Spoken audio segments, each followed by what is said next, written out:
नमस्कार, स्वागत है आपका एबीपी न्यूज में। आपके साथ मैं हूं अखिलेश आनंद। आज हम घंटी बजाओ में उन सभी को कटघरे में खड़ा कर रहे हैं जिनके ऊपर प्रधानमंत्री की सुरक्षा, उनके रूट की प्लानिंग, उनकी यात्रा की गोपनीयता को संभालने का जिम्मा था। घंटी बजाओ में हम पूछ रहे हैं, क्या यह चूक थी, क्या यह साजिश थी या फिर सियासत?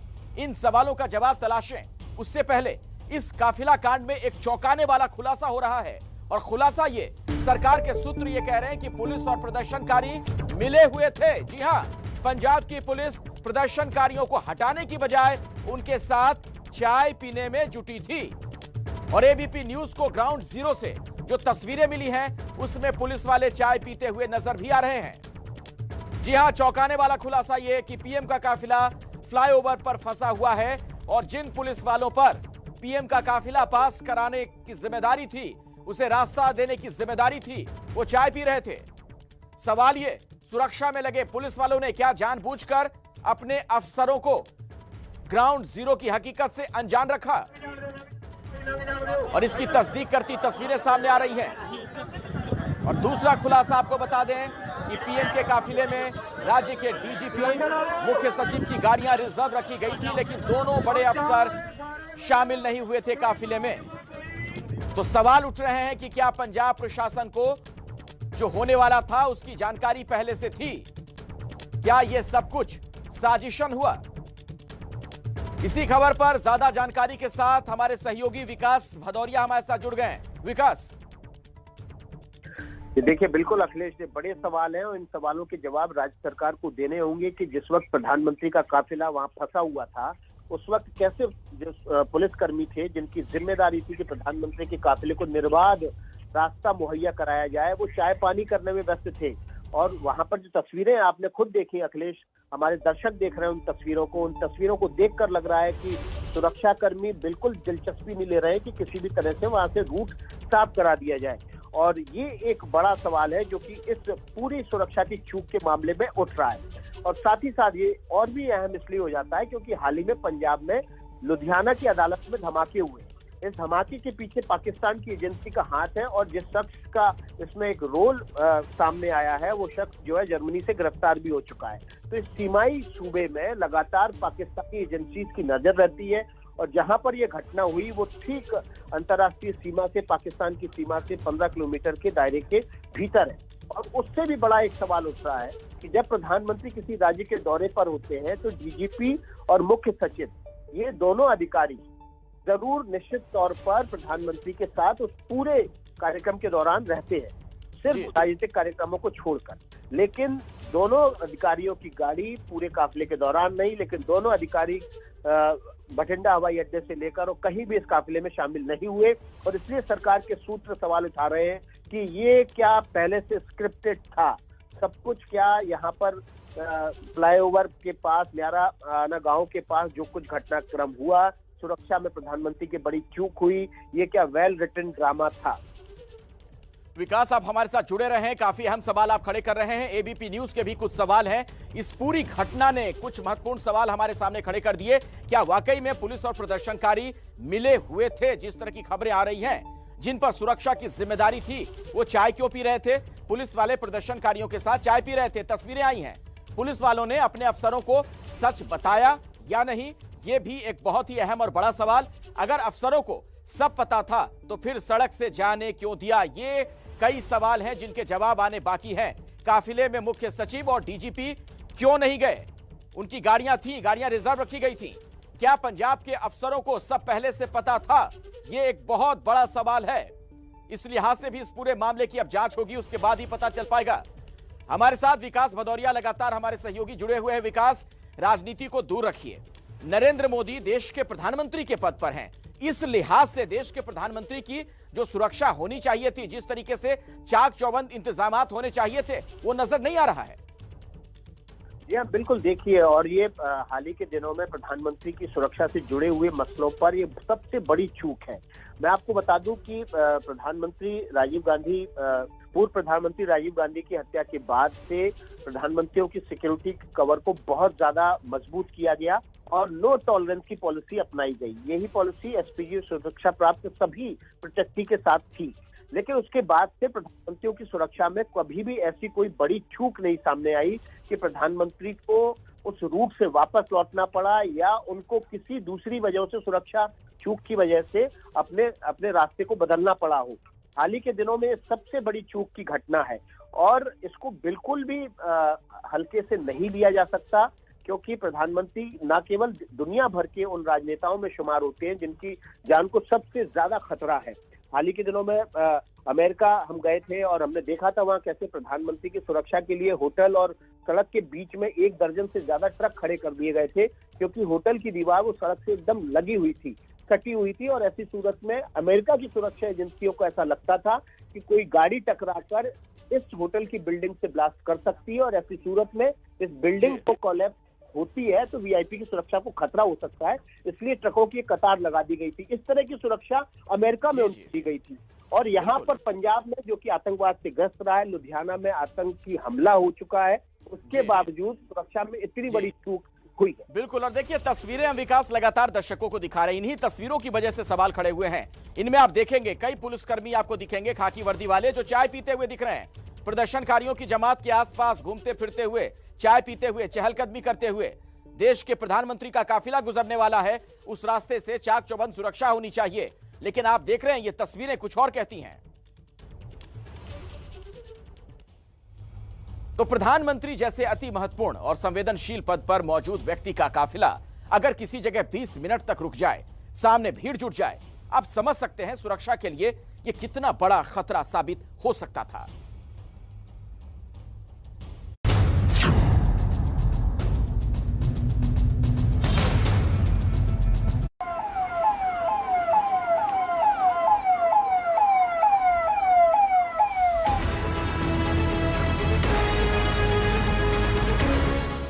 पंजाब के एक हाईवे के ओवरब्रिज पर मौजूद ये रुका काफिला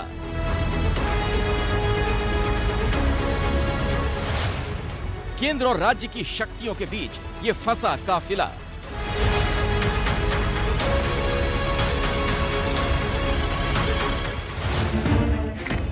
क्या किसी चूक से, किसी साजिश से या फिर सियासत से?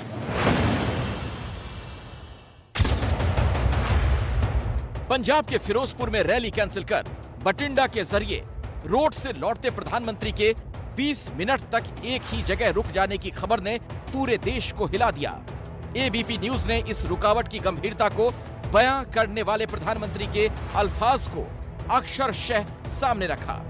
हमारे रिपोर्टर विकास भदौरिया के जरिए सुनिए काफिले के रुकने की घटना के बाद प्रधानमंत्री ने क्या कहा। 20 मिनट इंतजार करने के बाद जब प्रधानमंत्री को वापस लौटना पड़ा तो उनके मन में बेहद खेद था और क्षोभ था कि अगर एक राज्य में देश का प्रधानमंत्री उसको आने जाने की आजादी नहीं है, वो वहां पर सुरक्षित नहीं है, तो फिर इस प्रदेश में क्या सुरक्षा के हो सकते हैं आम नागरिक के। और इसी खेद और क्षोभ में प्रधानमंत्री ने वहां बठिंडा एयरपोर्ट पर अधिकारियों से कहा कि अपने मुख्यमंत्री को थैंक यू कह दीजिएगा और मैं वापस बठिंडा जिंदा लौट पाया, इसके लिए उनको धन्यवाद दे दीजिएगा। तो प्रधानमंत्री ने जब ये बात वहां अधिकारियों से कही तो उनके मन में बेहद खेद और क्षोभ था इस बात के लिए। नमस्कार दोस्तों, मेरा नाम अमित तनेजा है। मैं भारतीय जनता पार्टी का प्रदेश कार्य समिति सदस्य हूं। आज आपको एक अजीब चीज़ दिखा रहा हूं। मेरी और प्रधानमंत्री जी की कार, देश के प्रथम प्रधान सेवक प्रधानमंत्री मोदी जी की कार, सामने से मैं और वो एक ही रोड पे हैं। कितना बड़ा सिक्योरिटी लैप्स है। और वो सामने 10 मिनट खड़ी रहने के बाद यू टर्न लेके वापस आ रही है। मतलब फिरोजपुर से 10 किलोमीटर पहले की ये वीडियो मैं आपको दिखा रहा हूँ कि प्रधानमंत्री जी का काफिला मतलब फंसा था और पुलिस उसको भी निकालने में नाकामयाब रही। और ये कितना बड़ा सिक्योरिटी लैप्स है पंजाब सरकार का, पंजाब पुलिस का। जिम्मेदार अधिकारियों पर तुरंत कार्रवाई होनी चाहिए। आ सी कोई मोदी की गड्डी चल पिया जी, तो तुर पिया जी मगर नूं आ जांदा जी, आ जांदा जी काली गड्डी च मोदी बैठा जी। आ वेखो जी। प्रधानमंत्री ने खुद के सुरक्षित लौटने की ये बात हंसते हुए कही थी, लेकिन इसके बाद जो हुआ उससे साफ जाहिर हो गया कि इस पूरी घटना को सरकार और बीजेपी ने कितनी संजीदगी से लिया है। तुरंत बाद बीजेपी की प्रेस कॉन्फ्रेंस शुरू हो गई। केंद्रीय मंत्री स्मृति ईरानी ने सवाल उठाए। पहला सवाल, पीएम के रूट की जानकारी लीक किसने की? दूसरा सवाल, 20 मिनट तक पीएम का काफिला रुका क्यों रहा? तीसरा सवाल, पीएम की सुरक्षा में सेंध पर कांग्रेस ने जश्न क्यों मनाया? स्मृति ईरानी के सवालों का जवाब कांग्रेस की ओर से भी आया। कुछ जवाब पंजाब के मुख्यमंत्री चन्नी ने दिए और कुछ कांग्रेस के प्रवक्ता रणदीप सुरजेवाला ने। हम आपको पहले स्मृति ईरानी के अनकट सवाल दिखाएंगे और फिर उनके जवाब।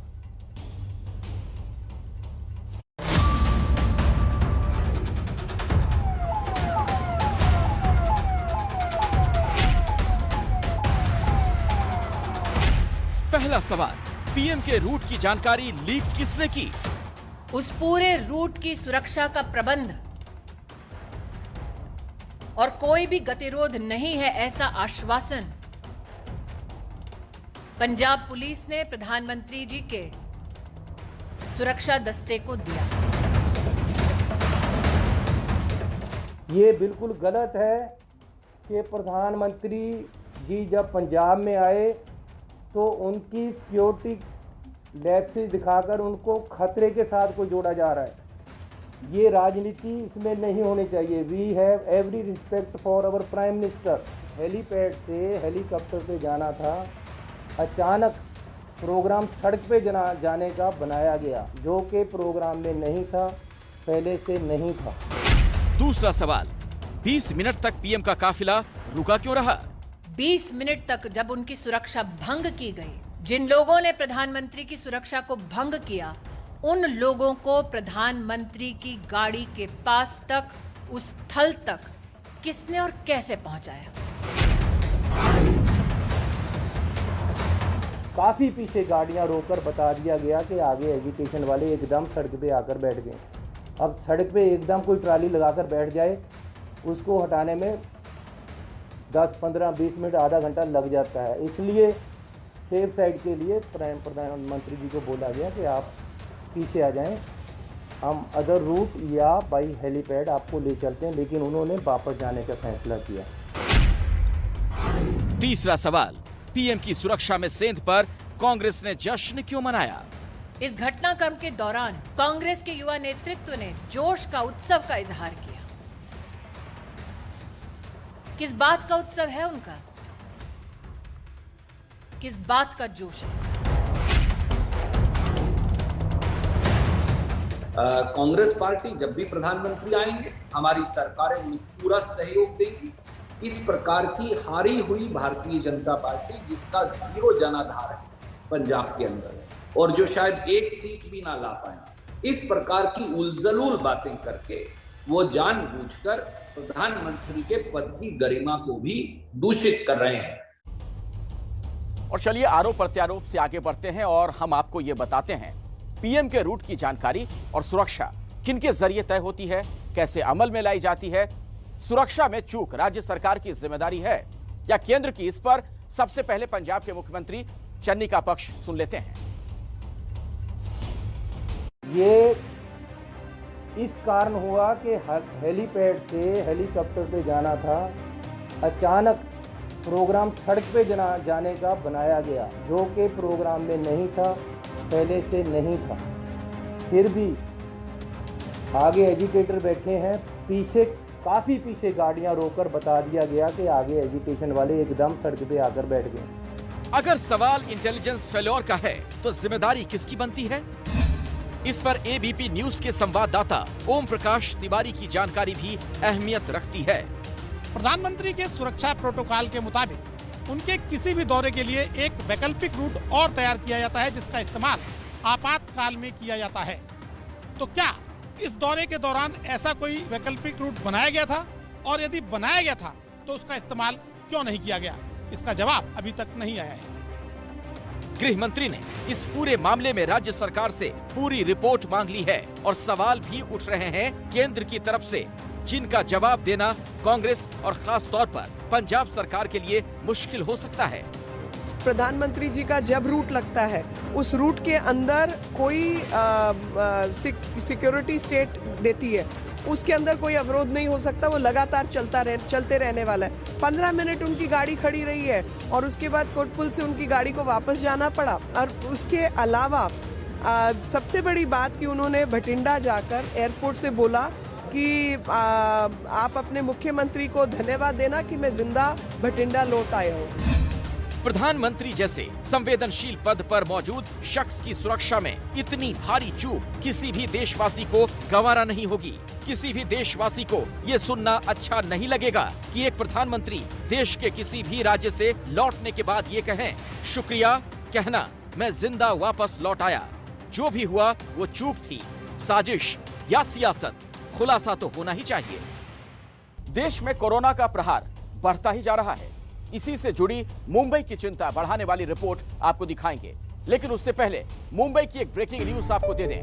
मुंबई में बीते 24 घंटे में 15,166 ज्यादा नए कोरोना केस मिले हैं, जो कल से 40% से भी ज्यादा है। जी हां, 40% से ज्यादा। इसके साथ कल के मुकाबले संक्रमण दर मुंबई में 3% बढ़कर 25% हो गई। ओमिक्रॉन का भी मुंबई में विस्फोट हुआ है। आज मुंबई में ओमिक्रॉन के 100 नए केस सामने आए, जिसके बाद ओमिक्रॉन मरीजों की संख्या मुंबई में 508 हो गई है, जबकि मुंबई में अब तक 462 इमारतें सील की गई हैं।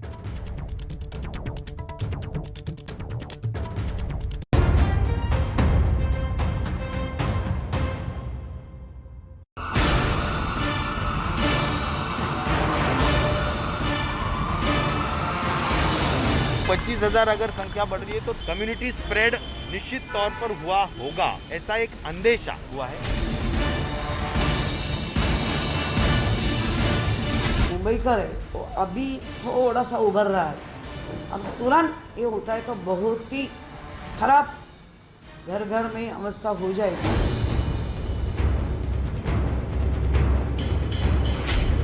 जिस मुंबई शहर में कोरोना हर दिन 10,000 से ज्यादा लोगों को चपेट में लेकर बेलगाम होता जा रहा है, खतरे को हर पल बड़ा बना रहा है, उस मुंबई में अगर एक साथ लाखों लोगों को इलाज की जरूरत आ पड़ी, तब कौन बचाएगा उनकी जान? क्योंकि मुंबई में लोगों को बचाने वाले रक्षक ही अब हो रहे हैं कोरोना से बीमार। हमारी जितनी भी पोटेंशियल है वो पूरी पोटेंशियल हम यूज कर रहे हैं। करीबन 1.25 लाख से 2 लाख टेस्ट रोज होना चाहिए।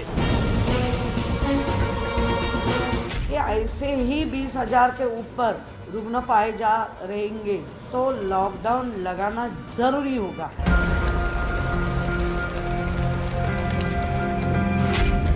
जिस मुंबई में अस्पताल पिछले 5 दिन में ही 15% से ज्यादा मरीजों से भर जाए, उस मुंबई में अगर हर रोज 20,000 कोरोना केस आने लगे, मरीजों को एक साथ अस्पताल पहुंचाने लगे, तब उन मरीजों की जिंदगियां कौन बचाएगा?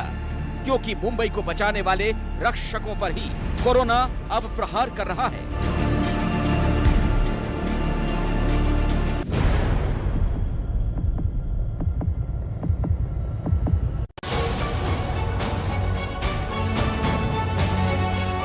मुंबई को बचाने वाले जिन रक्षकों की आज हम यहाँ बात कर रहे हैं, वो रक्षक कोई और नहीं, डॉक्टर हैं।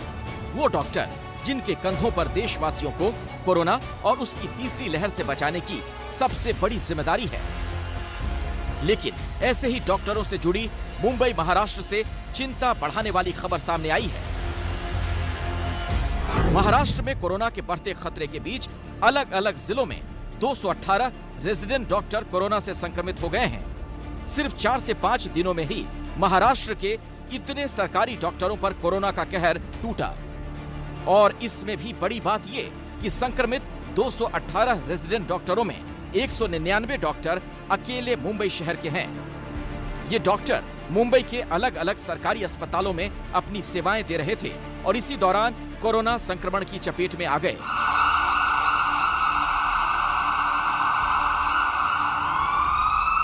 मौजूद है मुंबई के जेजे अस्पताल के बाहर और राज्य में बढ़ते कोरोना संक्रमण के मामलों के बीच डॉक्टरों को लेके एक परेशान करने वाली खबर आई है। कुल 218 रेजिडेंट डॉक्टर जो हैं वो अब तक कोरोना पॉजिटिव पाए गए हैं।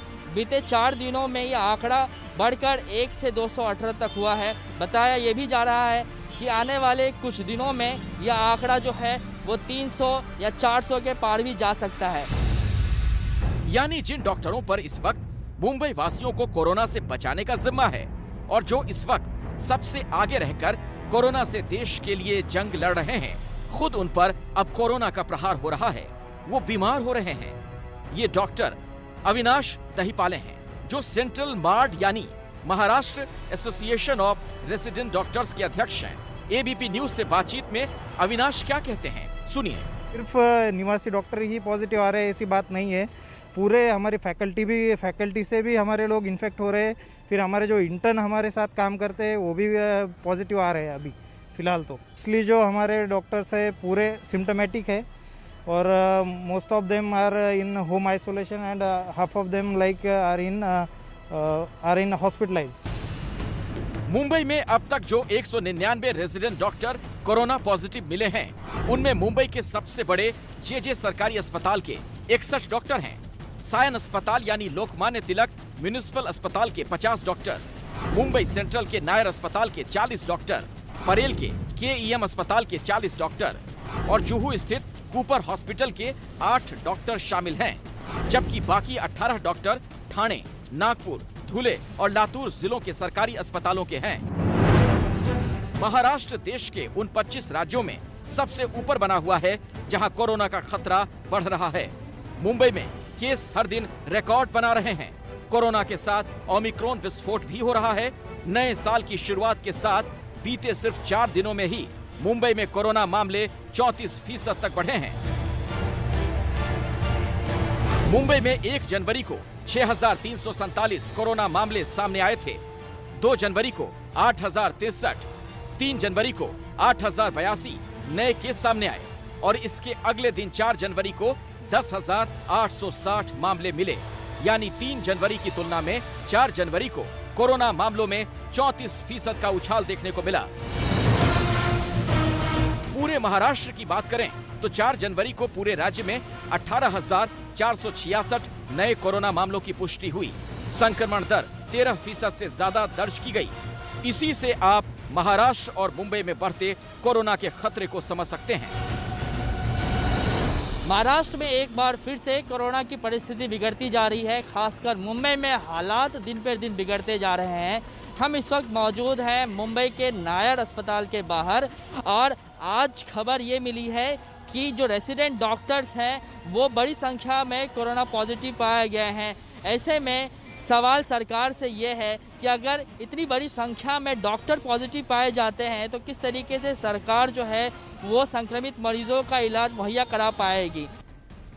इस बीच Tata Institute of Fundamental Research यानी TIFR से जुड़ी टीम के नए अनुमान ने मुंबई की चिंता और बढ़ा दी है, जिसमें कहा गया कि मुंबई में 6 से 13 जनवरी के बीच कोरोना के मामले चरम पर पहुंच सकते हैं और ऐसे मामलों में कमी आने में 1 महीने का वक्त लग सकता है। हालांकि महाराष्ट्र सरकार मुंबई समेत पूरे राज्य में कोरोना के बढ़ते खतरे से निपटने के लिए हर तरह की तैयारी का दावा कर रही है। बंदोबस्त भी लगातार बढ़ाए जा रहे हैं। सरकार हर हालात पर नजर रखे हुए है।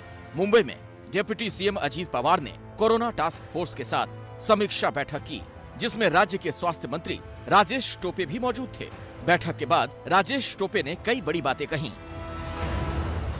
तो संख्या बढ़ रही है तो संख्या के माध्यम से निश्चित तौर पर उसकी चिंता जरूर है। आज की संख्या 25,000 है, तो 25,000 अगर संख्या बढ़ रही है तो थोड़ा निश्चित तौर पर कम्युनिटी स्प्रेड निश्चित तौर पर हुआ होगा। 25,000 भी अगर है तो भी करीबन 90% एसिम्प्टोमेटिक है। ये जानकारी देते वक्त महाराष्ट्र के स्वास्थ्य मंत्री राजेश टोपे ने कम्युनिटी स्प्रेड का भी जिक्र किया। हालांकि साफ कुछ भी नहीं कहा, लेकिन मुंबई जैसे महानगर में अगर ऐसी नौबत आती है और तीसरी लहर का सामना अगर मुंबई वासियों को करना पड़ा तो तब सबसे ज्यादा अस्पतालों में ही लोग नजर आएंगे। और ऐसे गंभीर हालात में अगर डॉक्टर ही संक्रमण का शिकार होते जाएंगे तो तब की स्थिति क्या होगी, इसका अंदाजा लगाया जा सकता है, क्योंकि दूसरी लहर में मुंबई ने क्या क्या झेला वो सबको पता है। अब यहाँ महाराष्ट्र और मुंबई में रेजिडेंट डॉक्टरों से जुड़ा आंकड़ा भी देख लीजिए। महाराष्ट्र में 23 जिला अस्पतालों को मिलाकर छोटे बड़े अस्पताल और प्राथमिक स्वास्थ्य केंद्रों की संख्या करीब 13,000 है, 7500 से ज्यादा डॉक्टर स्वास्थ्य विभागों के तहत अपनी सेवाएं दे रहे हैं। 25% डॉक्टरों के पद खाली पड़े हैं, यानी करीब 2600। आंकड़े बताते हैं कि महाराष्ट्र में औसतन हर 16,000 लोगों के लिए सिर्फ एक डॉक्टर है, जबकि मुंबई में औसतन हर 1900 लोगों के लिए एक डॉक्टर। महाराष्ट्र में रेजिडेंट डॉक्टर की बात करें तो उनकी संख्या करीब 4500 है। इनमें से 2000 रेजिडेंट डॉक्टर मुंबई के अस्पतालों में अपनी सेवाएं दे रहे हैं। पहले ओमिक्रॉन के बहुत कम केसेस थे, एकाधिक केस आते थे। आज स्टेट में पूरे 700 केसेस है। हमने किधर भी ज़्यादातर मतलब भीड़ भाड़ ऐसी की नहीं थी और उसके हिसाब से ये सब ट्रीटमेंट के दौरान ही हमारे लोग इन्फेक्टेड हो गए। और जेजे, सायन, नायर और कूपर जैसे अस्पताल मुंबई के बड़े और प्रमुख सरकारी अस्पतालों में गिने जाते हैं, जहां के डॉक्टरों पर कोरोना अब प्रहार कर रहा है, उन्हें बीमार कर रहा है। ऐसे समय में जब मुंबई को डॉक्टरों की ही सबसे ज्यादा जरूरत है और आगे ये जरूरत बहुत बढ़ सकती है। क्यों?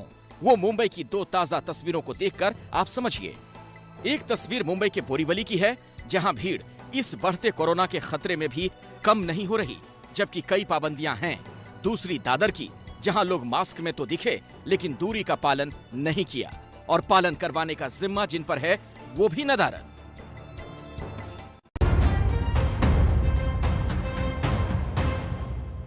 कोरोना के खतरे के मद्देनजर कई कदम एहतियातन उठाए जा रहे हैं और अभी जो एक बड़ी जानकारी मिल रही है जम्मू कश्मीर से, आज से यहां भी नाइट कर्फ्यू, देश के कई हिस्सों में नाइट कर्फ्यू है और बढ़ते कोरोना केस की वजह से अब जम्मू कश्मीर में भी नाइट कर्फ्यू का फैसला ले लिया गया है।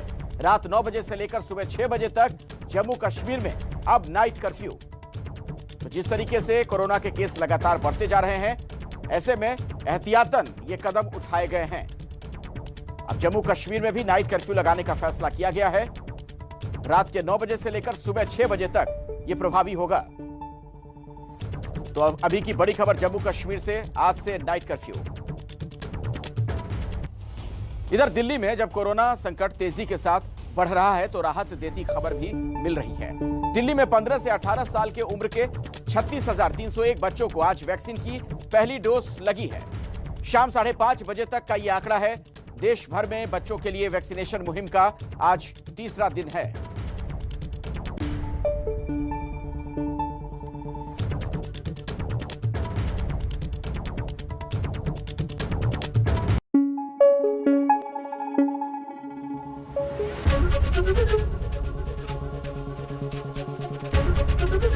एबीपी न्यूज आपको रखे आगे।